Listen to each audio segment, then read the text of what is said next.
Amis du jour, bonjour, amis du soir, bonsoir. Je suis ravie de pouvoir à nouveau vous informer et surtout de constater que vous êtes nombreux à me solliciter pour me poser des questions autour de la régularisation. Cette vidéo, elle répond à la question de Laetitia qui m'a sollicité sur la chaîne YouTube de Efficient Social Worker.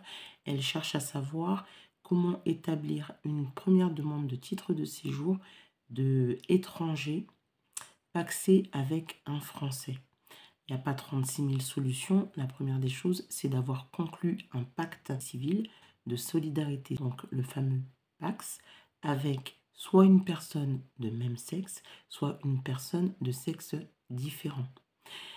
Vous avez à justifier de 12 mois minimum de vie commune s'il s'agit d'un Français, de 18 mois minimum de vie commune s'il s'agit d'un étranger.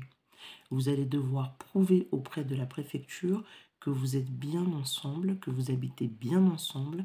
Et donc, je vous invite pour cela à aller à la mairie, l'hôtel de ville de votre commune, pour pouvoir établir un certificat de vie commune. C'est un acte qui vous permet de façon officielle, après le PAX, de prouver que vous êtes bien deux conjoints et que vous vivez ensemble.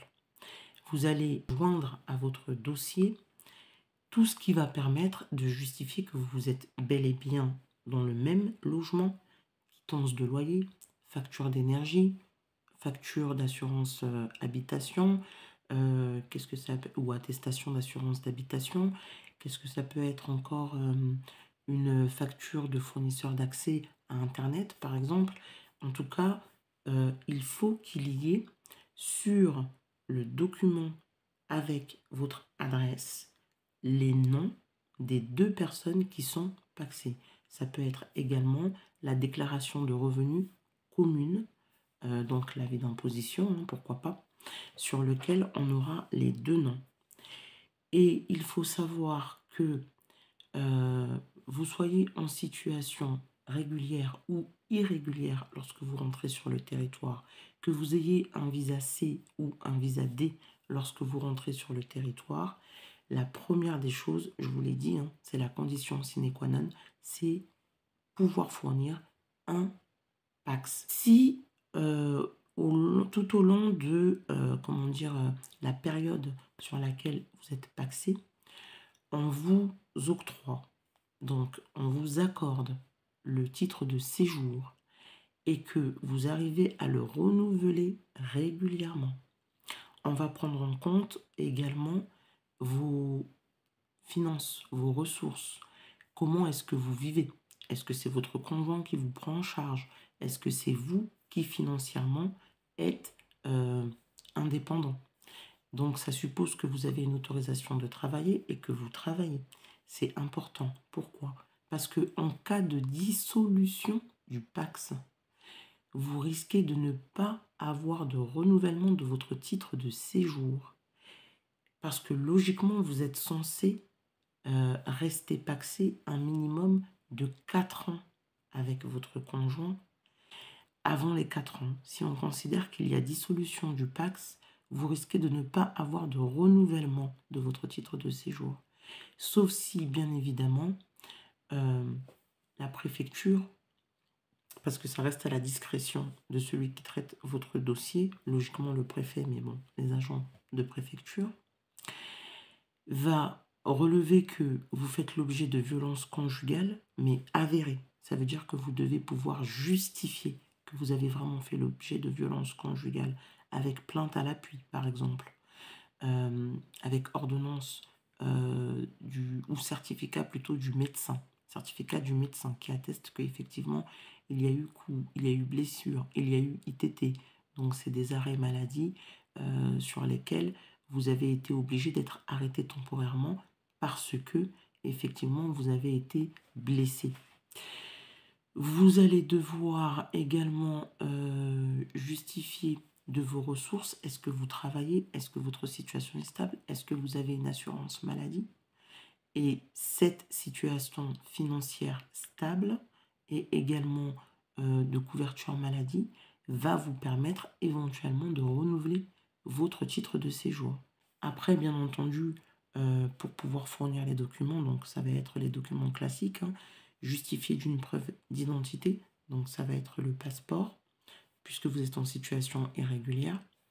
Justifié ensuite de votre titre de séjour quand ce sera un renouvellement. Justifié de votre présence, donc tout ce qui prouve que vous êtes présent en France et depuis combien d'années. Et donc, par rapport au PAX, un minimum de 1 an, puisqu'il faut attendre 1 an pour pouvoir réaliser la demande.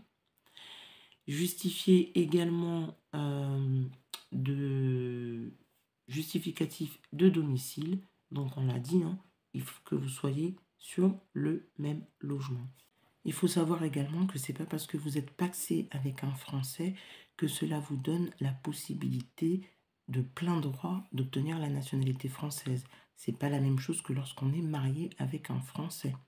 Il faut savoir également que ce n'est pas parce que vous êtes pacsé avec un Français que lorsque vous avez déposé une demande de titre de séjour, vous êtes exempté de l'éloignement du territoire.